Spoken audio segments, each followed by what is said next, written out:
محترم سامعین حاضرین، السلام علیکم ورحمۃ اللہ تعالی وبرکاتہ۔ سبھی حضرات قریب آ کر بیٹھ جائیں اور آقا کریم صلی اللہ تعالی علیہ وسلم کی بارگاہ میں درود پاک کے نذران عقیدت پیش کریں۔ پڑھیں اللہم صلی علی سیدنا مولانا محمد معدن الجود والکرم وآلہ وبارک وسلم، صلو علیہ صلاۃ و سلام علیک یا رسول اللہ صلی اللہ تعالی علیہ وسلم۔ حضرات محترم، قرآن مجید سورۃ البقرہ آیت نمبر 100، اللہ تبارک و تعالی ارشاد فرماتا ہے: اب کلما عاہدوا عہدا نبذہ فریق منہم بل اکثرہم لا یؤمنون۔ اور کیا جب کبھی کوئی عہد کرتے تھے، جب کبھی کوئی عہد کرتے ہیں، ان میں ایک فریق اسے پھینک دیتا ہے، بلکہ ان میں بہتروں کو ایمان نہیں۔ فرمایا اور جب کبھی انہوں نے کوئی عہد کیا تو ان میں سے ایک گروہ نے اس عہد کو پھینک دیا، بلکہ ان میں سے اکثر مانتے ہی نہیں۔ عاہدوا عہدن، انہوں نے عہد کیا۔ حضرت عبداللہ ابن عباس رضی اللہ تعالیٰ عنہ فرماتے ہیں کہ جب حضور پر نور صلی اللہ تعالی علیہ وسلم نے یہودیوں کو اللہ تعالیٰ کے وہ عہد یاد دلائے جو اللہ کے رسول صلی اللہ تعالی وسلم پر ایمان لانے کے متعلق تھے، تو مالک بن سیف نے کہا: خدا کی قسم، آپ کے بارے میں ہم سے کوئی عہد نہیں لیا گیا۔ تو اس کے جواب میں یہ آیت کریمہ نازل ہوئی اور فرمایا گیا کہ یہودیوں نے جب کبھی کوئی عہد کیا تو ان میں سے ایک گروہ نے اس عہد کو ویسے ہی پیٹھ پیچھے پھینک دیا، بلکہ ان میں سے اکثر یہودیوں کو تورات پر ایمان ہی نہیں، اس لیے وہ عہد توڑنے کو گناہ نہیں سمجھتے اور نہ ہی اس بات کی کوئی پرواہ کرتے ہیں۔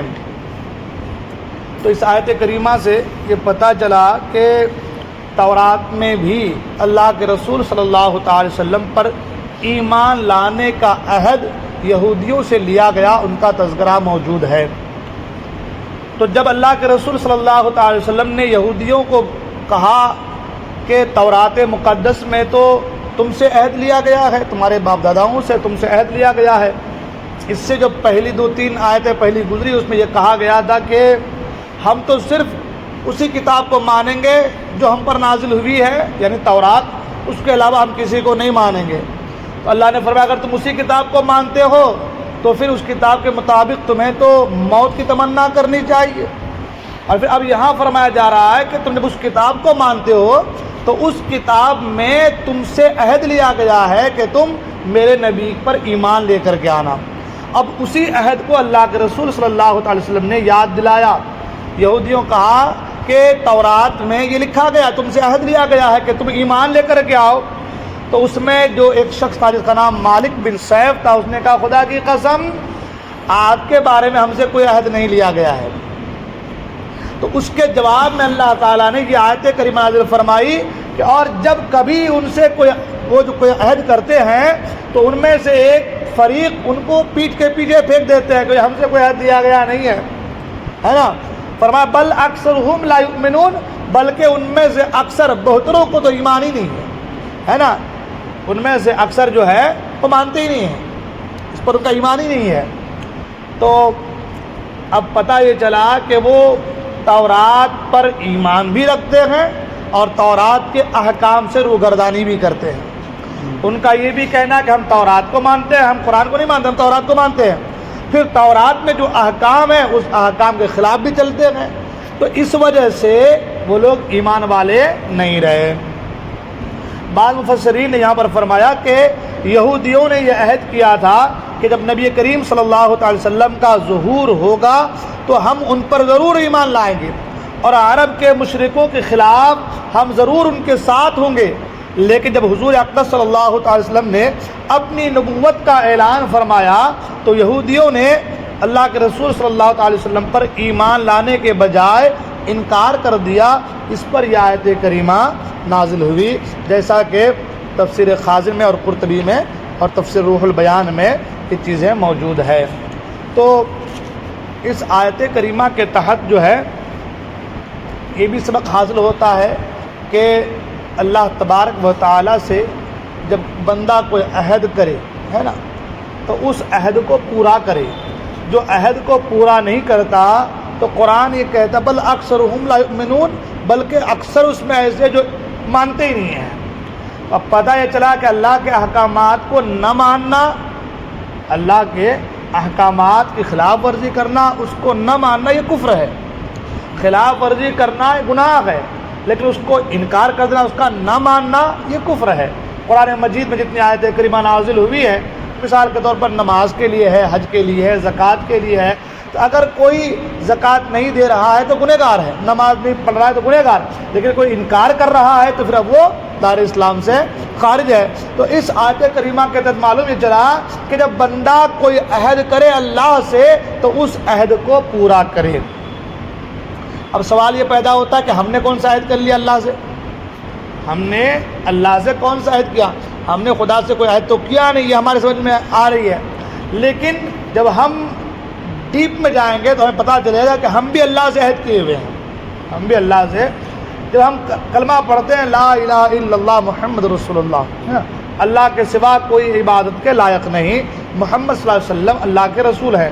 تو جب ہم کہتے ہیں اللہ کے سوا کوئی عبادت کے لائق نہیں، تو یہ ہمارا اللہ سے عہد ہے، یہ ہمارا اللہ سے عہد ہے. اور کلمے کا تقاضا ہے، یہ کلمے کا تقاضا یہ ہے کہ اب اللہ پر ایمان لانے کے بعد اللہ کے تمام احکامات پر بھی ایمان لانا ضروری ہے نا. کسی کو ماننے کا مطلب یہ ہوتا ہے کہ اس سے محبت کیا جائے، اس کا رسپیکٹ کیا جائے اور اس کو فالو کیا جائے، اس کے احکامات پر عمل کیا جائے. یہ تین چیزیں ہوتی ہیں جس کے ذریعے سے آپ کسی کو صحیح معنوں میں مان سکتے ہیں. مثال کے طور پر میں یہ کہوں کہ میں فلاں پیر صاحب کا مرید ہوں، ہے نا، پیر صاحب کا مرید ہوں، لیکن میں ان سے محبت کرتا، رسپیکٹ بھی کرتا، لیکن ان کے کہے پہ نہیں چلتا، تو میں ان کا ماننے والا نہیں رہا، میں ان کا ماننے والا نہیں بنا. یا یوں کہہ دوں کہ میں ان کے کہے پر عمل کرتا ہوں لیکن ان کو محبت نہیں کرتا میں، تو بھی ہم ماننے والے نہیں بنے. یا یوں کہہ دوں کہ بھائی میں محبت بھی کرتا ہوں اور میں ان کے احکامات پر عمل بھی کرتا ہوں مگر ان کا ادب نہیں کرتا، تو بھی ماننے والا نہیں ہوا. یہ تین چیزوں کا ہونا ضروری ہے، تب جا کے آپ ماننے والے بنیں گے صحیح طور پر. تو کلمے کے تقاضے میں یہ تینوں چیزیں آتی ہیں. عزت اللہ اور عزت رسول، اس کا بھی ہمارے سینوں میں بلکہ جگہ نہیں بلکہ سینہ ہی سے معمور ہو جانے ہونا ہے نا، کہ اللہ اس کے رسول کی عزت سب کی عزت سے بڑھ کر ہے نا. جہاں کہیں بھی دنیا والوں کی بات آئے اس میں بہت ساری چیزیں آئیں گی، جیسے کہ ریاکاری ہے، دکھاوا ہے، دنیا والوں کو بتا کے خرچ کرنا ہے، یہ ساری چیزیں اس میں آ جائیں گی. پھر کہ بھائی ہم دنیا والوں کا عزت کمانے کے لیے نہیں بلکہ ہم لٹا اس لیے رہے ہیں کہ ہماری نظر میں دنیا داروں کی نہیں، اللہ کی عزت، اللہ کے رسول کی عزت ہے نا. وَلِلَّهِ الْعِزَّةُ وَلِرَسُولِهِ وَلِلْمُؤْمِنِينَ. ایک چیز تو عزت ہماری نگاہوں میں اللہ اور اللہ کے رسول کی ہونی چاہیے، اس کے بعد پھر دنیا والے. دوسری چیز محبت بھی اللہ نے خود فرمایا قُلْ إِن كُنتُمْ تُحِبُّونَ اللَّهَ فَاتَّبِعُونِي يُحْبِبْكُمُ اللَّهُ. میرے محبوب آپ فرما دیجئے قُلْ إِن كُنتُمْ تُحِبُّونَ اللَّهَ، اگر تم اللہ سے محبت کرتے ہو تو فَاتَّبِعُونِي، میری اتباع کرو، میری پیروی کرو. یحببکم اللہ، تو اللہ بھی تم سے محبت فرمائے ہے نا. تو کہنے کا مطلب ہے کہ اللہ کی محبت رسول کی محبت میں مضمر ہے، شامل ہے. تو اب محبت الہی کے ساتھ محبت رسول کا ہونا بھی ضروری ہے، اور محبت الہی اور محبت رسول دنیا کی تمام چیزوں سے زیادہ ہونا ضروری ہے. لا یؤمن احدکم حتی اکون احب الیہ من والدہ وولدہ والناس اجمعین. تو میں اس وقت کوئی مومن نہیں ہو سکتا جبکہ اللہ جو ہے، جبکہ دنیا و ما فیہا کے تمام چیزوں سے بلکہ اپنی جان سے زیادہ وہ مجھ سے محبت نہ کر لے. حضور نے فرمایا. تو پتہ یہ چلا کہ اللہ اور اللہ کے رسول کی محبت یہ کلمے کے تقاضے ہیں. یہ کیا ہے؟ جب ہم نے کلمہ پڑھا، اقرار کیا کہ مولا تو ایک ہے، تو اب اس کے تقاضے یہ ہو گئے کہ محبت بھی کر، عزت بھی کر، اطاعت بھی کر، ہے نا. اب اس کے تقاضے کیا ہو گئے؟ یہ ہو گئے. آدمی جب نکاح خانے کی محفل ہوتی ہے، نکاح پڑھاتے ہیں تو کہتے ہیں کہ ما نانو نفقہ کے، یہ کہتے ہیں نا کہ اتنے مہر کے ساتھ، یہ بات یہ جملہ کہی جاتی ہے کہ علاوہ نانو نفقہ کے، یہ چیز جو مہر ہے یہ علاوہ نانو نفقہ کے، یعنی نانو نفقہ آپ کو ادا کرنا ہے، یہ مہر اس کے علاوہ ہے نا، مہر اس کے کہتے ہیں ماں نانو نفقہ کے، یعنی مہر کے ساتھ ماں نانو نفقہ کے ساتھ بھی، یعنی آپ کو جب آپ نے قبول کیا جملہ کہا ہے تو اس قبول کیا میں صرف مہر نہیں ہے، نانو نفقہ بھی ہے، نانو، یہی وجہ ہے کہ جب طلاق ہوتی ہے تو عدت گزارنی پڑتی، عدت کے پیسے دینے پڑتے ہیں، خلا کا معاملہ آپ دیکھ لیں۔ خیر، تو عرض یہ کر رہا تھا کہ جب ہم کہتے ہیں قبول کیا نا، تو قبول کیا کے ساتھ مہر جو دینی پڑتے ہیں، مہر کے ساتھ ساتھ یہ نانو نفقہ رہتے ہیں۔ اب نانو نفقہ میں یہ نہیں ہے کہ میں یہ دوں گا وہ نہیں دوں گا، فنا دوں گا فنا، یہ نہیں ہے، اس کے جو بھی ضروریات ہیں ان کو آپ کو پورا کرنا ہے۔ تو کلمے کا جب ہم نے پڑھا، اب ہم نے یہ کہہ دیا کہ مولا تو ایک ہے اور محمد صلی اللہ علیہ وسلم اللہ کے رسول ہے، یہ تیرے رسول ہیں، تو اللہ اور اللہ کے رسول کی محبت کا اقرار بھی ہم نے کر لیا، ان کی اطاعت کا بھی اقرار کر لیا، اور ان کے عزت کا، رسپیکٹ کا بھی ہم نے اقرار کر لیا۔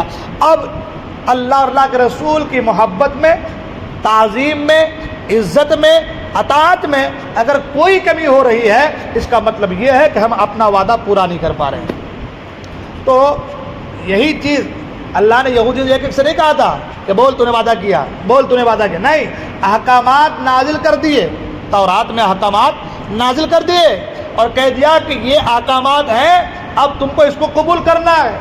یہودی ایک نے تھوڑی کہا تھا کہ ہاں مولا ہم سے وعدہ کر لے کہ میں نبی پر ایمان لاؤں، نہیں، ایک حکم نازل ہو گیا اللہ کی طرف سے، وہ آپ کے لیے عہد بن گیا، اس لیے کہ کسی پر ایمان لانا مطلب کسی کو ماننا ہے۔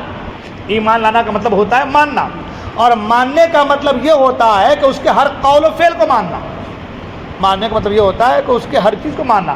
تو اللہ پر جب ایمان لے کر گئے، چاہے یہودی ہو، وہ کہتے ہیں ہم تورات کو مانیں گے، اور جن سے جو کہا گیا کہ عہد لیا جائے، جب انہوں نے کہا کہ اللہ ایک ہے، موسیٰ علیہ السلام کے زمانے میں ہو، دیگر انبیاء کرام کے زمانے میں، جب بھی ان سے جو ہے تورات میں وہ چیزیں نازل ہوئی ہیں، تو جب انہوں نے کہا کہ خدا ایک ہے، تو اب یہ حال کہ اللہ نے حکم نازل فرما دیا تو مجھے ایک مانتے ہو، تو یہ تورات میں یہ سطریں لکھی ہوئی ہیں کہ جب میرا حبیب آ جائے تو ان پر ایمان لے کر کے آنا۔ بس ایک آیت نازل ہو گئی، اور وہ آیت اب تک کے یہودیوں کے لیے کام ہے۔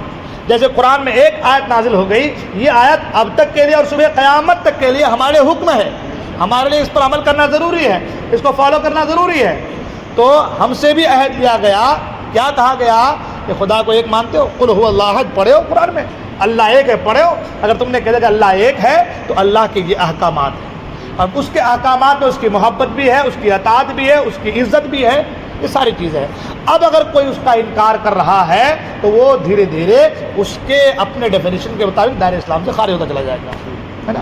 تو اللہ سے عہد جب ہم نے کیا ہے کہ نماز پڑھیں گے، روزہ رکھیں گے، حج کریں گے، زکوٰۃ دیں گے، تو اس پر عمل کرنا چاہیے، اس سے روگردانی نہیں کرنی چاہیے۔ اللہ تعالیٰ ہم تمام